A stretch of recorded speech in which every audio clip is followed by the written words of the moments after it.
Salut, c'est Marion et bienvenue sur la chaîne. Aujourd'hui on se retrouve pour un update lecture et j'ai 4 livres à vous présenter. Ces 4 livres je les ai lus au mois de juillet, avant le 14 juillet concrètement.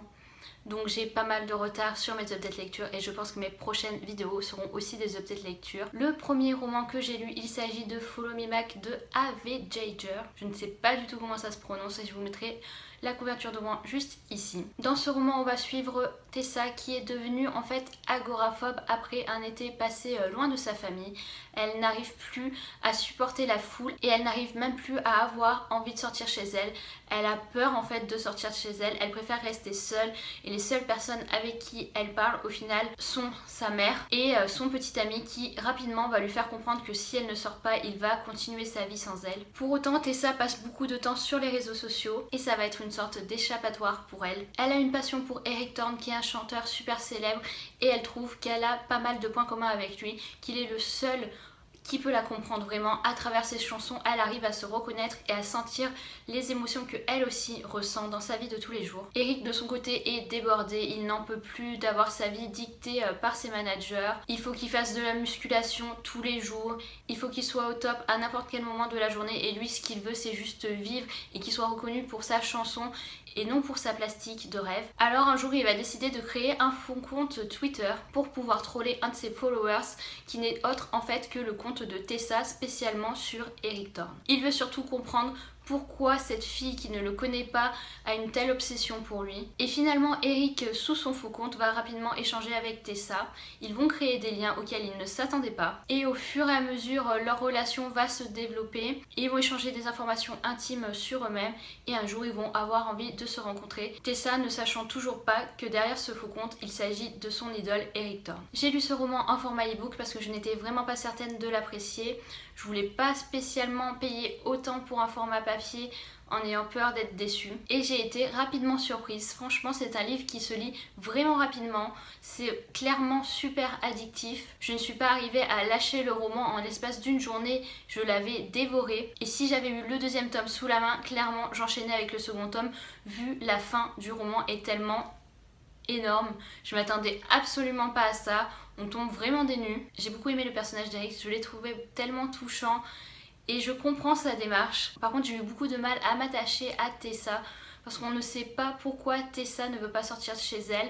Elle le cache à tout le monde, personne n'est au courant du pourquoi du comment. Du jour au lendemain, elle ne veut plus sortir de chez elle. Mais je trouve que l'histoire va trop vite de ce côté-là. On aurait pu avoir plus d'informations dispersées au fur et à mesure du roman au lieu d'avoir toutes les révélations à la fin. Et j'ai surtout adoré les chapitres qui alternaient entre le passé, où on nous racontait en fait ce qui s'était passé, la rencontre entre Tessa et Thorne, et le présent où les deux personnages sont séparés et sont interrogés par la police chacun de leur côté. Au début on est un petit peu perdu parce qu'on ne sait pas où l'auteur veut nous emmener, mais finalement j'aime beaucoup ce genre de rédaction car ça apporte un dynamisme à l'histoire qui n'est pas négligeable. Pour conclure, j'avais un peu peur de me lancer dans ce roman car il a été d'abord écrit sur Wattpad.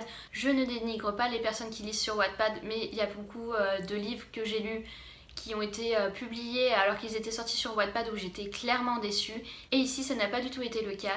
J'ai vraiment apprécié ma lecture et je vous la recommande si vous voulez passer un bon moment cet été. Ensuite j'ai lu le 3e tome de Marked Men Rome de Jay Cronover aux éditions J'ai lu. Je l'ai lu en lecture commune avec Gwen de la chaîne Le Notebook de Gwen, ainsi qu'Amandine de la chaîne Amandine Love Reading, mais aussi Marjolaine de la chaîne My Wonderful Universe. Voilà, j'avais lu le 2e tome avec Gwen, on comptait lire le 3e tome parce que c'était Rome forcément, on en parlait depuis un certain temps entre nous, et je savais que Marjolaine l'avait emprunté à la bibliothèque et Amandine l'avait aussi dans sa balle, alors on s'est dit qu'on allait faire une lecture commune tout ensemble. J'ai passé un agréable moment de lecture avec ce tome-là.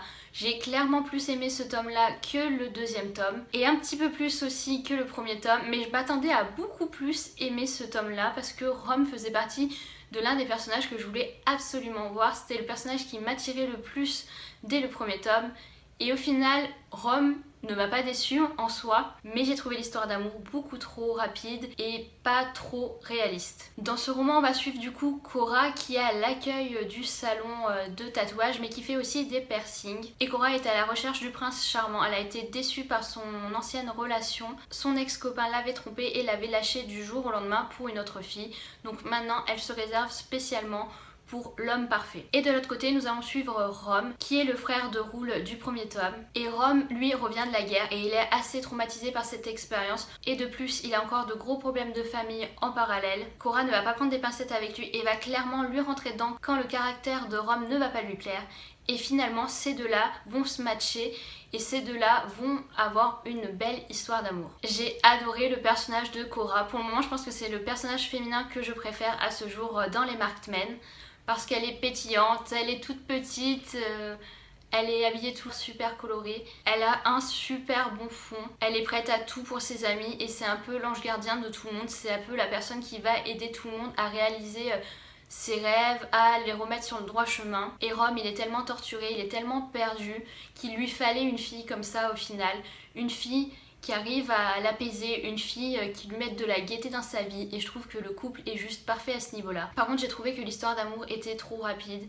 C'est ça qui m'a le plus déçue dans ce roman, parce que je pense pas que ça se passe comme ça dans la vie pour tout le monde, loin de là, et du coup j'ai du mal à imaginer vraiment ce que ça pourrait donner. Alors je sais que beaucoup lisent des romances pour s'évader, pour avoir des frissons, mais j'aime bien quand c'est un peu aussi terre à terre et que ça soit des choses qui peuvent se passer dans la vie réelle de tous les jours. Je ne regrette pas du tout cette lecture, je pensais juste que ça allait être un coup de cœur et ça ne l'a pas été, c'est juste un petit peu dommage, mais j'ai clairement envie de lire le prochain tome qui est sur Nash, il me semble.